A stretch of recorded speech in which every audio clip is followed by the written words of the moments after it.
என்னோடய கையில் இருக்கிறது என்னன்னு தெரியுமா? இது ஒன்றும் இல்லை, ஒரு சின்ன மாம்பழ விதை தான். அந்த சின்ன மாம்பழமும் டேஸ்ட்டாக தான் இருந்துச்சு.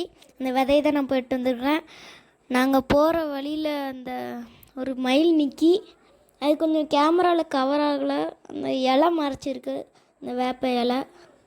கொஞ்சம் கேமராவை சைடில் திருப்பி பார்ப்போம்.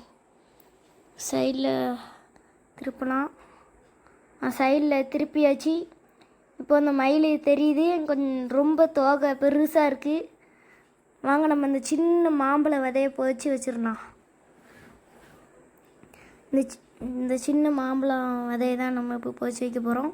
எங்கள் ஆச்சி வீட்டில் போய் தான் பொதிச்சு வைக்க போகிறோம். எங்கள் ஆச்சி வீட்டுக்கிட்ட இருக்கிற தெருவுக்கு வந்தாச்சு. வாங்க நம்ம பொதிச்சு வச்சிடறோம் எங்கள் ஆச்சி வீட்டில் இருக்கிற தோட்டத்தில். இந்த சின்ன மாம்பழ விதையை பார்த்தே நான் ஷாக்காயிட்டேன்.